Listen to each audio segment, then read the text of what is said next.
Hi,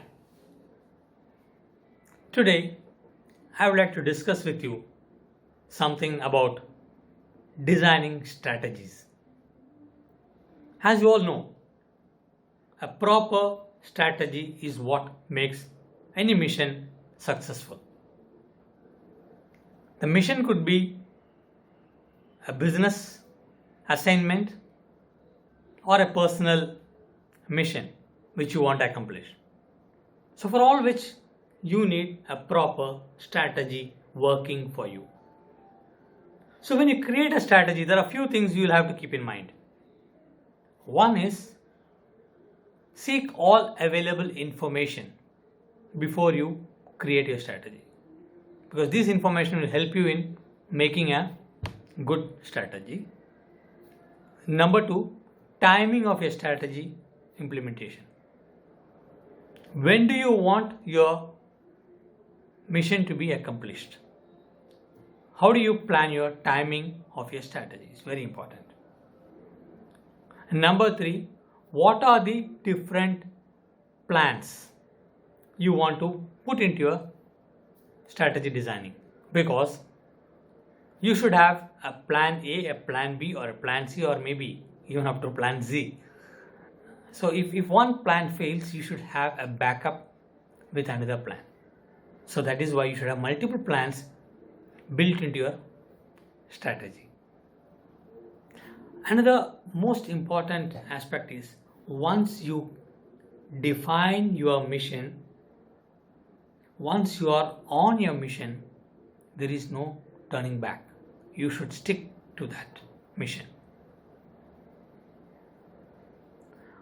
And you should be prepared for all eventualities, the challenges. Once you are prepared for all your challenges, no challenge will come in as a surprise, because you should try to plug all loopholes and anticipate different challenges and prepare solutions to meet those challenges. And also, you should try to create a simulation of the situation if possible, because a simulation would always help you understand various challenges you can anticipate. That is why in business we do test marketing. We launch prototypes. They are nothing but simulation, just to understand how your market would respond to a certain action of yours. Alright, I will take you through an interesting strategy which was implemented way back in 1981. It was called Operation Opera, wherein Israel destroyed an Iraqi nuclear reactor deep inside Iraq, crossing two countries, Jordan and Saudi Arabia, traveling 1,600 kilometers and dropping 16 bombs in 2 minutes, and flew back with their 16 jets. That is called a foolproof strategy. And again, when you plan for your mission strategies, you will have to identify the root cause and try to address it. In this mission, Iraq had hired scientists from different parts of the world for building up this nuclear reactor. And the chief of them was Yahya al-Massa. He's an Egyptian scientist. He was the brain behind this nuclear reactor. Because Israel knew, had they not addressed this root, destroying Iraqi nuclear reactor would make no sense, because they will again build one more. France was supporting Iraq. US, a very close friend of Israel, but US was also the then friend of Saddam Hussein. So Israel was all alone. and they had to destroy this nuclear reactor because any nuclear power neighbor would be a big challenge for Israel's existence. So on June 7th, 1981 was the date chosen. So timing is very important. That's what I mentioned before. The time chosen was June 7th, 1981 because by June end they wanted to commission the nuclear reactor. So by then the nuclear reactor was almost complete. And they get a communication through their intelligence agencies that France has shipped the last consignment of uranium. So if the uranium reaches the reactor, it will be impossible to destroy a reactor already charged with uranium, because that will lead to a great nuclear catastrophe. A lot of radiation emission, and it would have left a lot of challenges for Israel, and the world would never pardon Israel for that. So they were prepared for that. And now coming to simulation, which I mentioned. Israel is a small country with a length of 40 kilometers is their length from one end to another. And here they had to fly 1600 kilometers. And these F-16s and F-15s, they had used 8 F-16 for bombing and 8 F-15 as support. This is called the plan B. That is, in case they go and try to drop bomb in Iraq, and if Iraqi Air Force comes to attack them, they need to fight back. So that is why they had a support of 8 F-15s. Well, now coming to the simulation.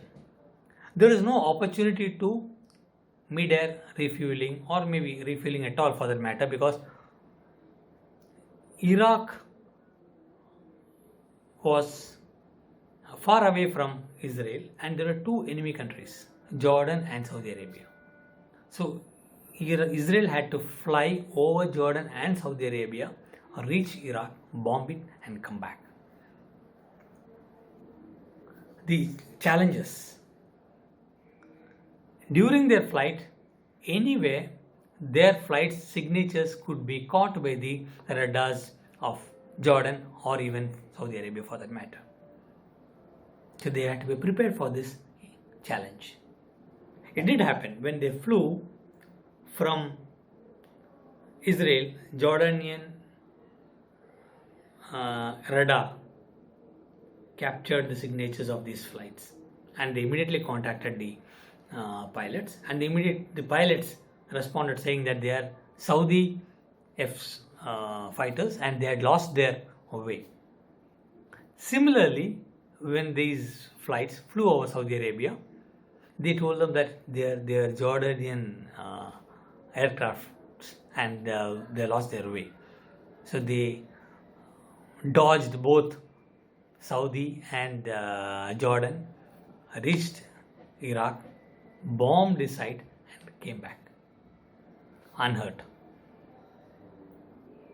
And since there was no refueling possibility, Israeli aircraft's pilot, they did a simulation by taking multiple sorties of this 40-kilometer distance till they reached 3,200 kilometers. That was the distance they had to cover, going all the way to Iraq, bombing it, and coming back with no refueling. They could do it only because they had practiced it. Timing, which I just mentioned earlier, is so important. They choose a Sunday because Sunday being a holiday, most of the scientists, the French scientists, would be taking the day off, so that Israel did not want to have any of the French scientists killed in the attack, because that again would have embarrassed Israel, and Israel in the international arena, Israel might have got a very negative image. They didn't want to do that. So as we just mentioned, while you are looking at creating a successful strategy. Identify your timing. Implement your strategy according to the time what you have planned for it. Number 2, identify the route and address it. Number 3, simulation would always help you. Number 4, be prepared for all eventualities. You should ensure that you don't get caught napping, which means your strategies should be foolproof because there is no second chance. So, hope you have enjoyed this training session. Thank you, and this is Kishore signing off.